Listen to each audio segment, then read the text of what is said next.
Throughout history, humanity has been haunted by mysteries that refuse to be solved. Lost cities, unexplained disappearances, and secret codes continue to spark curiosity. But no mystery has endured with the same dark power as Jack the Ripper. More than a century later, this case still dominates books, documentaries, podcasts, and classrooms, especially in the United States, where fascination with true crime runs deep.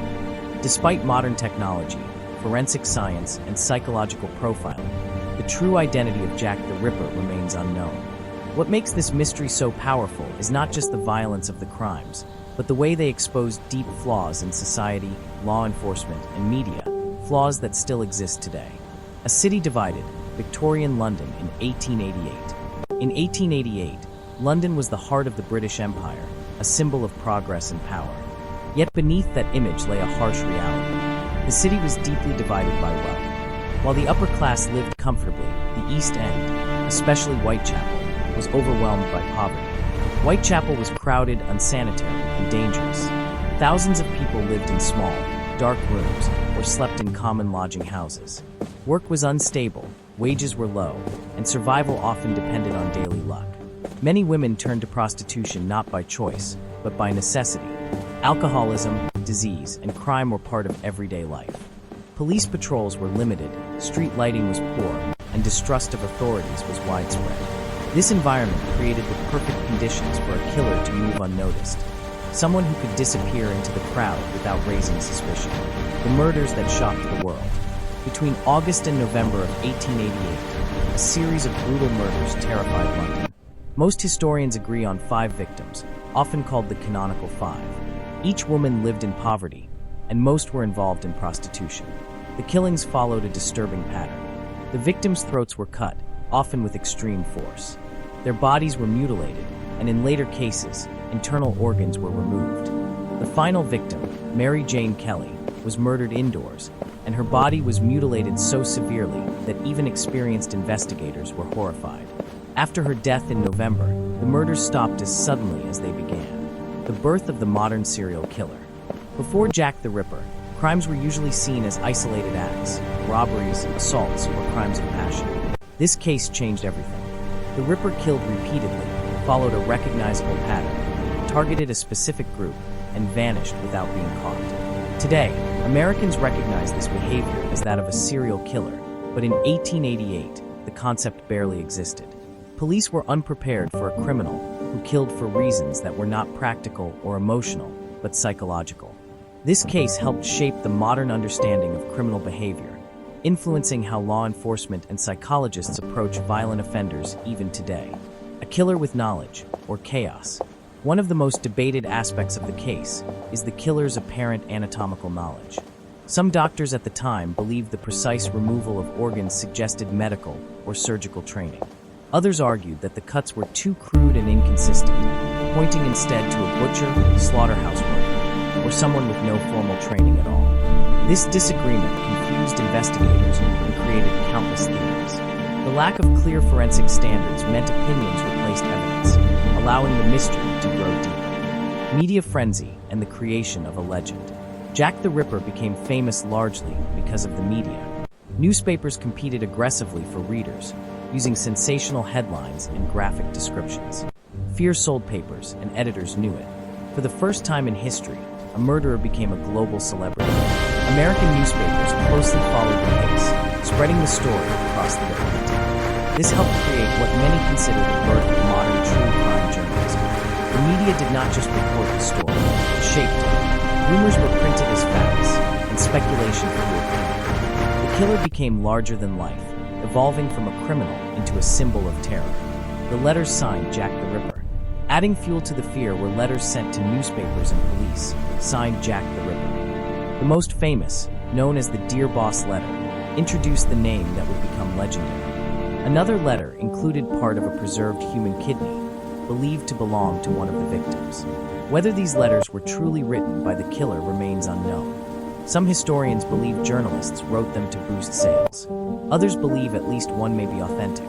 Regardless of the truth, the psychological impact was enormous. The letters turned fear into mythology, police failure, and institutional limits. The investigation into the murders was massive for its time, yet deeply flawed. Police lacked basic tools that modern Americans take for granted. There were no fingerprints, no DNA testing, no surveillance cameras, and no centralized criminal databases. Crime scenes were often contaminated by crowds. Witness statements conflicted. Jurisdictional disputes slowed progress. Thousands of people were questioned, but no one was arrested. Public confidence in law enforcement collapsed. Fear spread, and frustration turned into anger. Fear, panic, and scapegoats.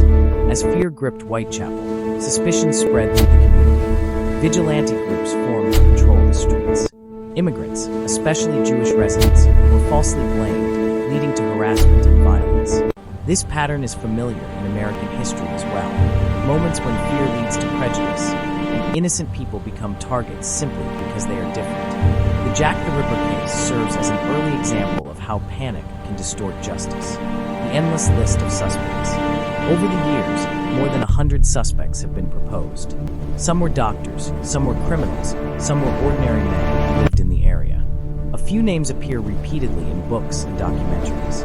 Some suspects died shortly after the murders ended. Others had documented mental illness. A few were later proven to be violent criminals. Yet none can be conclusively identified as Jack the Ripper. Every suspect fits part of the puzzle, but never the whole picture. Modern science tries to solve the past. In recent decades, researchers attempted to use modern forensic techniques, including DNA analysis, on surviving evidence.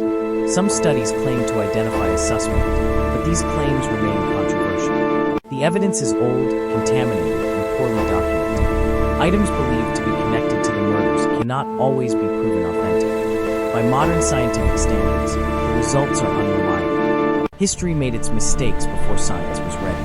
Why Americans remain fascinated. In the United States, Jack the Ripper holds a special place in true crime culture. Americans are drawn to unsolved mysteries, psychological profiling, and stories where justice is never fully served. The case feels timeless.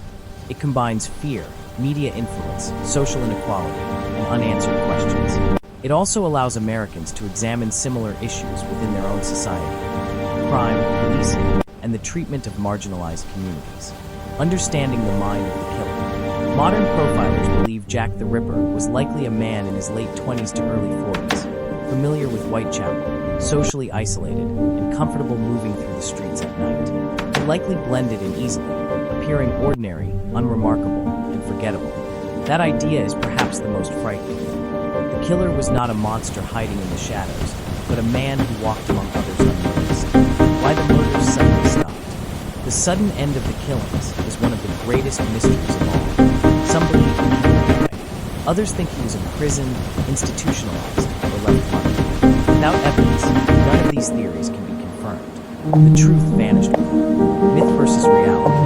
Over time, fiction transformed Jack the Ripper into a near supernatural figure, brilliant, calculated, and poetic. The reality was likely far uglier. He was probably impulsive, violent, and deeply disturbed. The myth endures because humans want meaning behind horror. We want answers that history cannot provide. Remembering the victims. For decades, attention focused almost entirely on the killer. Only recently have historians emphasized the importance of remembering the victims as individuals, women with lives, struggles, and dignity. They were not symbols. They were people failed by society. Why this mystery will never be solved. The Jack the Ripper case is almost certainly unsolved. Evidence has been lost. Witnesses are long dead. Records are weak. Crime scenes are destroyed. No future discovery can lead to this case. The mystery remains because history knows what too soon. The lasting legacy. Jack the Ripper changed the world. The case influenced the investigation, media evidence, and understanding of societies, modern America, to confront the uncomfortable truths about the justice. Final thoughts. A mystery that continues. Jack the Ripper remains the greatest unsolved mystery in history, not because